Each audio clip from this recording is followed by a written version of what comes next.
He is the chair of the Wisconsin Democratic Party. Ben Wikler, welcome back to the show, returning champion.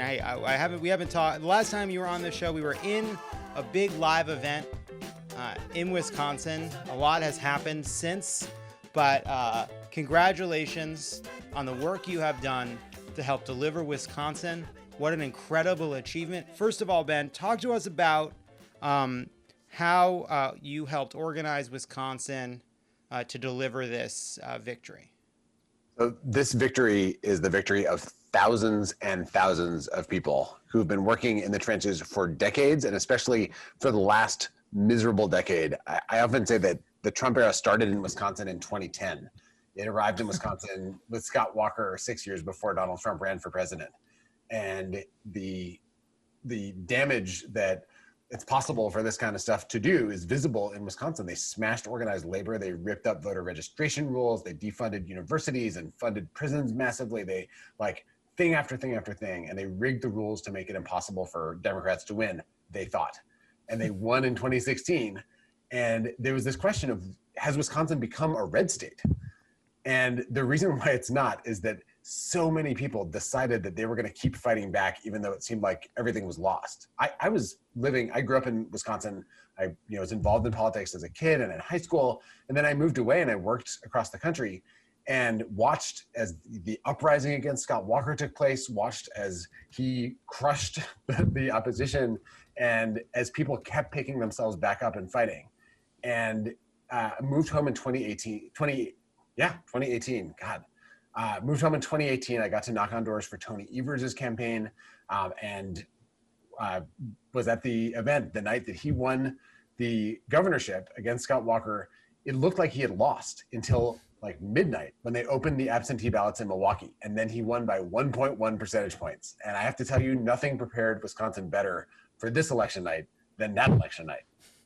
So can you tell, one thing that has been, I think, a saving grace that's, I think, unsung right now is we have a Democratic governor in Wisconsin. We have a Democratic governor in Pennsylvania, a Democratic attorney general, and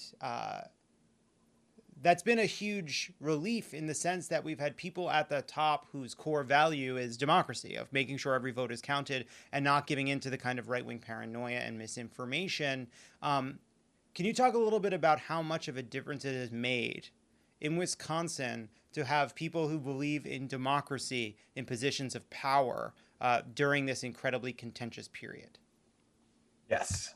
So the machinery of the elections in Wisconsin is in the hands of public servants who think that, what voters choose to determine what the outcome is. We have a Wisconsin Elections Commission with a professional staff.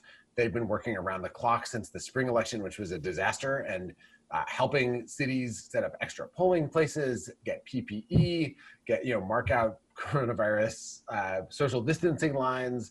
They've been helping get extra absentee ballot counting machines. We have mayors in cities that are just determined to try to help everyone vote, frankly, in Republican heavy cities as well as Democratic held cities. And statewide, our governor thinks the job of the state is to make democracy function, as opposed to shut out voters who one party, the Republican Party, doesn't want. And that meant that for all the incredible fear and anxiety that everyone had, this was a really smooth election in Wisconsin. And that came after there was some trouble earlier, and there's a real concern, there's a real wake-up call out of Wisconsin because some of the challenges early on in the pandemic in running the primary. Yeah. So in the spring Supreme Court election, 23,000 ballots were thrown out because for one reason or another, they didn't meet these incredibly Byzantine rules that the Republicans had put in place to make the system voter hostile.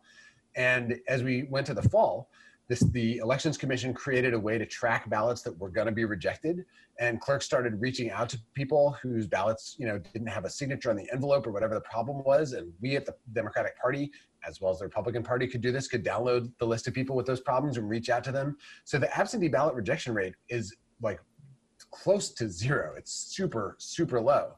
And, there's tons of people who voted early, and there's tons of people who voted on election day because they knew that the safeguards were in place and precincts were open, because so many young people were working the polls, unlike the spring. All these pieces came together here because you actually had a government that was committed to making democracy work. And by the barest of margins, it was 0.6 percentage points that Biden and Harris won Wisconsin, but turnout shot up on both sides, and the people actually got to decide who the next president should be. 4 years ago, we saw a really devastating loss. We saw a Senate race that I think to this day has sort of like been kind of almost like outside of the narrative because it was a bit confusing. Like, wait, why did Feingold lose too? What happened here? And as you mentioned at the top, Wisconsin was a place where a lot of this sort of anti-democratic kind of scorched earth, a lot of these tactics were not pioneered, they've been around a long time, but really exploited and put into use by Scott Walker and the Republicans. Can you talk a little bit about the lessons from kind of trying to dismantle that operation and what you were able to do in this campaign to make sure, as you said, that voters didn't just vote, but that they were educated about how to vote to make sure those votes were counted? Yeah, so the big shift from 2016 to now is that in 2016, the whole organizing operation was set up starting in like August. And although there was lots of advertising work in the Senate race, the Clinton campaign didn't start running ads until October 28th, the last week of the election.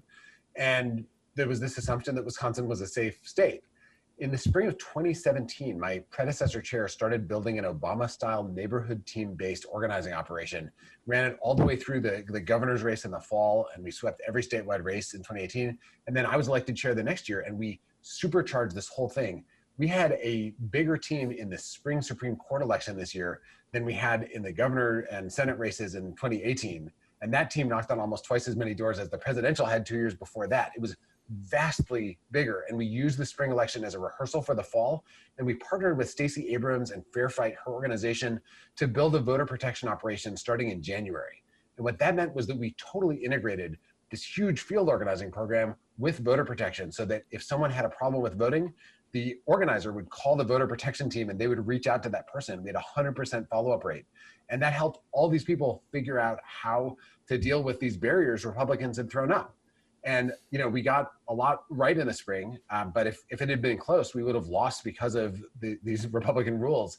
But that experience taught us how to do it for the fall. And as we went into the final stretch here, we had phone banks 6 nights a week to recruit poll workers and poll observers, alongside this constant virtual phone banking to actually talk to voters directly, alongside the follow-up teams for absentee ballot cure, alongside text bankers, alongside at the end, people chalking on college campuses and like driving sound trucks around cities, like every single piece. And it all fit together to help people learn about rules that were changing in real time. And as a result, the ballots, like the US Supreme Court ruled a week out from our election that absentee ballots had to arrive by election day, unlike the spring. They could arrive 6 days. Unbelievable.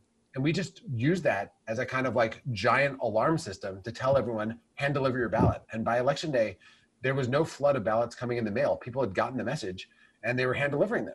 And that, that shift in the response to this partisan US Supreme Court ruling, the ability to turn on a dime allowed us to win. Can you talk a little bit, given how close this was, of how important some of the phone banking, the volunteering, like in an election like this, how much of a difference did those acts for people in the state, for people out of state, how much of a difference did it make? If you listening right now made calls to voters in Wisconsin, you were at the heart of the reason why Donald Trump is not going to get 4 more years. The calls, the direct contact with voters, we can see in the behavior of people that our volunteers talk to versus people who did not talk to our volunteers. We can actually see in the math that this was more than the margin of victory. This is a classic field margin. And I will tell you, we hit exactly our targets in terms of getting our voters out. The Republicans spiked their turnout in a way that no pollster had captured. Our numbers were built to withstand a huge surprise, and we got exactly that surprise. But our program worked as exactly as it was intended to, and the Republicans, Trump, energized a whole bunch of people that no pollster had discovered. And every piece of that work, every piece of work by a volunteer, allowed us to reach this level that was higher than the Republicans, giant juggernaut barrage, fangs drooling with their horrible venom, machine could reach. And it's a machine, a venomous toothed machine. It is a toothed, drooling, venomous cyborg wolf machine. Yes. Wow. That's Right? nefarious. Yeah. That's a nefarious machine. And we were out of its fang reach. It was so Yeah. And yes, and the jump was powered by the volunteers who are listening to Love It or Leave It at this very moment. It was everything that we could do. All of it mattered. Everything mattered. It all added up to just enough, and that is how we won. Ben, I also just want to say, you won't say it, but I'll tell you, one other reason this incredible victory was possible. All the organizers, everybody who turned out to vote, everybody who donated, everybody who helped, but watching you organize Wisconsin has been an extraordinary thing. And one thing I think a lot of people are saying when they see the success we've had in Wisconsin is not just how do we replicate the success, but how do we replicate Ben Wikler? Everybody at Vote Save America, Tommy, Wisconsin adoptee, everyone is so grateful to you for all the work that you did. And I hope that we can figure out how to harness what you did. Maybe you got to put a binder together, when you get some sleep. All right. About your little plan. All right. But about how to be like that. But thank you so much for all your work. And I hope that at a certain point soon, you'll get some sleep, get some rest, and then start focusing on 2022. All right. It's right around the corner. Dude, let me say 2022. So today is Tony Evers' birthday. Today is literally the birthday of Governor Evers. Tony Evers put his whole reelection campaign on hold and spent this year fundraising and supporting legislative candidates and supporting the parties so that we could do all this work across the state. He is an unsung champion in this fight, and he is up in a year when Republicans are counting on a backlash, and we're going to reelect him, and we're going to stop Ron Johnson, America's worst senator. That was one last question I forgot that I wanted to ask you. Ron Johnson is under the radar, one of the absolute bottom feeding worst human beings in the United States Senate. We got to get him out. All right. You're going to do it. We're going to do it. We, all of us are going to do it. That guy should not be in the U.S. Senate. He will not be in the U.S. Senate. We are going to defy history and bring a blue wave in a Democratic president midterm in Wisconsin in 2022. But, here's the thing I've been thinking about. You look at these countries that were democracies and are not democracies now, and there's these dark forces, this horrible kind of spirit that amasses, and for Erdogan's fans, and Bolsonaro and all this kind of stuff. And we came so close to having that overwhelm the country, and we just pulled the wheel and went back. I will say, I'll go even further, actually. I'll go even further, which is to say, it is rare. I think the fact that this was close actually tells us that those forces had become more entrenched than even we realized. And we managed to pull ourselves back from the brink. I think we forget, even when we weren't complacent, I think we lulled ourselves into believing that the pandemic and the chaos and the economic disaster and the mismanagement and the unfitness would be enough to swamp these right-wing fascist forces, these anti-democratic forces. But it turns out their entrenchment is deep and rooted, and we have a lot of work to do. So I think it's more than just we prevented it from taking hold. I think we uprooted it at a key moment when it was about to become unstoppable. So I am, I think everyone, I think because it has been so close, has been, I think, on edge. I hope once we get the final answer and we feel good about it, everyone takes a moment to appreciate just how big of an accomplishment this was. Yes. Whew. And then get some sleep. And then get some fucking sleep.